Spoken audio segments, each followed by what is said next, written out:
What's going on, gang? Baltmatrix here, and today we are taking a look at IFEX11 Evil Lord, otherwise known as Iron Factory's version of Overlord. So I've already gotten him out of the box. Let's go ahead and take a closer look. A quick 360-degree look at the figure. You could see that it is nicely detailed and well put together, especially the chest is painted excellently, and so is the face. I'll do a close-up of that in a second. You will notice that I have the wings that would normally go on his arms here down on his legs, and there's a very specific reason for that. I wanted to make sure that I could peg things into his arms. That's just a nice little feature that I like with the figure, that it's just something that I like to do. You don't have to do that. I would prefer to be able to store everything nicely on the figure, but you really can't. He does come with this ramp that is supposed to be able to peg right here into the back of the figure, but it doesn't. It can sit on the back of the figure very loosely, but as soon as you touch the figure, it falls off. So I'm going to show you guys what it looks like when you've got the jet component plugged into the back and then the wings onto the forearms. And here's the figure with the wings on his forearms and the jet nose cone on his back. Now, through the transformation of this figure, I may have already kind of broken it. And what makes me say that is because of the way this thing is connecting right here where my finger is. That little connector spot is really very loose when it wasn't the last time I transformed him. So if you do pick up this figure, just be aware that that little thing is just a little bit fragile. Now remember I said that the paint here on the chest is very good, and it is. It's well done. They purposefully removed the Power Masters from the overall look, though. The original Power Masters were supposed to plug into, or Master Force were supposed to plug into the chest, and then they'd pop out guns here on the abdomen. Those are obviously not here. The face is molded fantastically. Very IDW smirk-esque thing happening here, which I greatly approve of. Only real issue is the head is a little bit finicky with its posability. It does stay in place, but it does have a tendency, if you move the figure quickly, the head will kind of fall to the side. Not a huge deal, just thought I'd let you know. Size comparison, for a size comparison, here is Generations Armada Starscream. As you can see, Evil Lord is just a little bit smaller than a current. Evil Lord's transformation does require a little bit of part swapping, so we'll remove the gun and then come to the legs and actually pull the legs off at the thighs. And then take the stubs he has and bend them forward to act as landing gears. Take the head and turn it 180 degrees. Come up to the shoulders and fold the shoulder pads up to the purple tips. Then come to the back of the figure, fold the wings that are on his forearms out, grab the tail fins and pull them up to reveal places to flip the fists into, like that. Take the nose cone and flip that up and over the body and over the head, and they will peg into the little struts he has on his shoulders. Then take the actual shoulders and push them in towards the nose cone, and then the arms will peg into the inside, or peg into the underside of the armpits.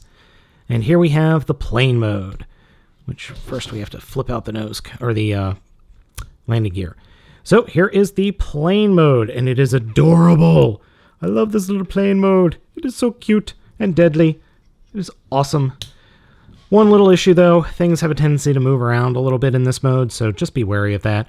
But as plane modes go for Transformers, this is so cute and deadly. I love it! Now for the tank mode. First, we're going to take the legs and come to the shins and pop the shins off. These will be the ramps in base mode. Once that's done, take the feet and fold them up into the bottom of the legs and make sure that they actually kind of get snapped into place.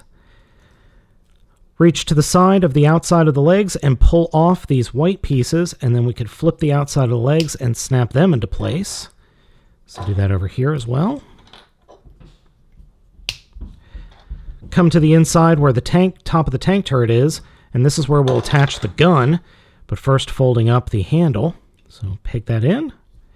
and then sandwich the two leg parts together.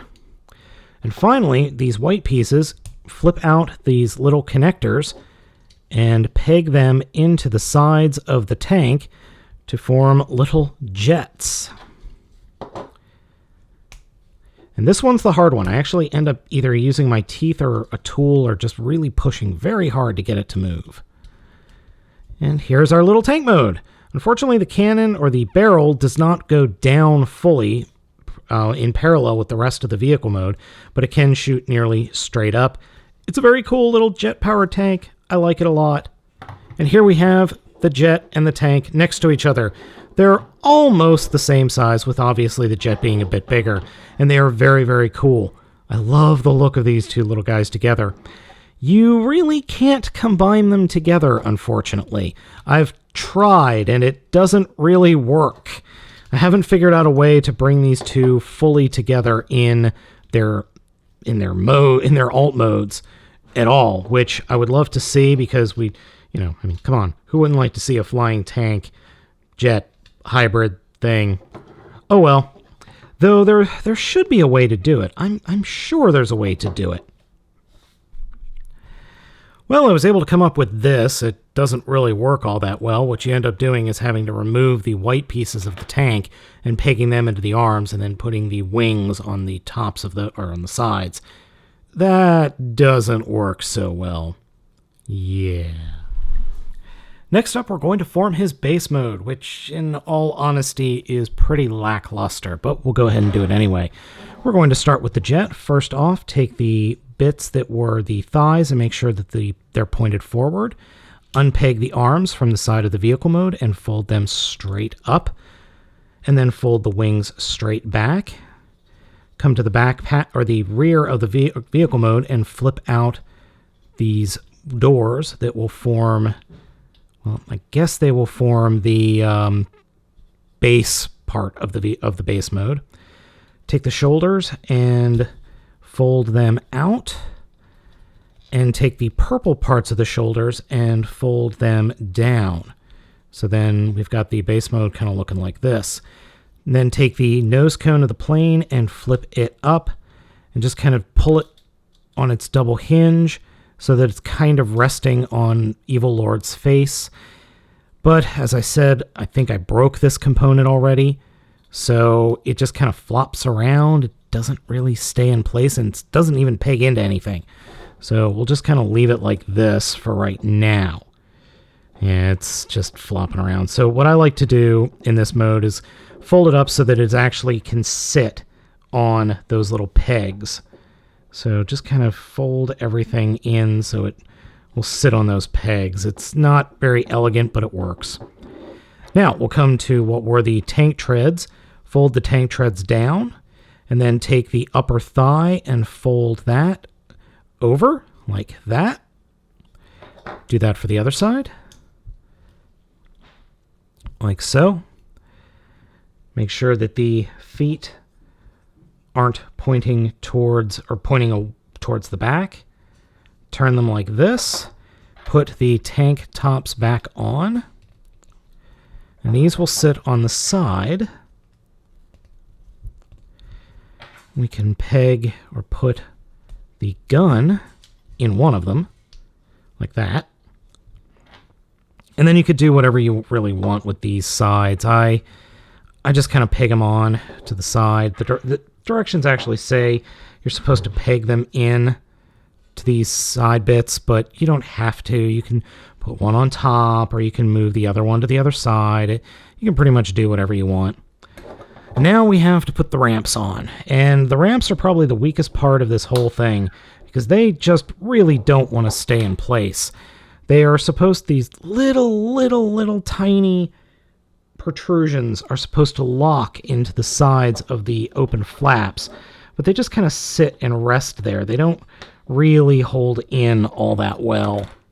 So you're kind of just guessing on how they go. And then they don't peg in or really do anything to the tank sides. They just kind of sit there. So what you end up with is, quite frankly, really lackluster and kind of boring. I much more prefer the robot and the alt modes than this. This mode is just not very good, in all honesty. It's kind of like, oh, we can try to make the base mode. And they technically did. It's just a shame it kind of sucks. Save for this base mode, the actual figure on the whole is quite good and definitely worth picking up. If you like the Iron Factory figures, I think you're going to like Evil Lord a lot. I definitely like this guy. And I'm interested in picking up other Iron Factory figures. I've already had Windblade, or the Windblade figure, and I think they're also doing some Dinobots, or DYNO, the original Cybertronian forms of the DINO bots. I definitely want to pick those up when they're available. And I think Iron Factory is also doing another, Devastator. That's only like, 12 different Devastators at this point. So, yeah, I'm interested in seeing what that is, but I might not pick that one up, but I definitely want to pick up those DYNO bots. Definitely want to do that. Overall, though, Evil Lord is very, very cool. Even if he is a little bit of a pain sometimes to get everything lined up and everything into place. Like, for instance, I think I put the tank tops on the wrong pieces. In fact, I know I did because I can't get his shins on. And the ramps form his shins. So that's very much like the original G1 figure. So there's that. But otherwise, it's a quite excellent figure. Now, there's one other thing I need to show you guys, and that is a piece or component that came with Iron or Evil Lord, and that is a bonus sword. So we'll open this up and take a look at it. This little sword is very, very cool. All chromed up, definitely looks awesome. And I swear I've seen this sword before. Oh, it's the sword from IDW. Very neat. So it fits in his palm with no problem. And then we'll put the gun in the other hand. And we have probably the best looking Iron Factory figure ever. Sword, gun, ready to destroy some Autobots or auto good guy bots or whatever. I don't know what they're called here in the Iron Factory universe. So gang, I hope you have enjoyed this video review of IFEX11 Evil Lord. I think this is a fantastic figure. He is currently available at BigBadToyStore.com, and that's where I bought him.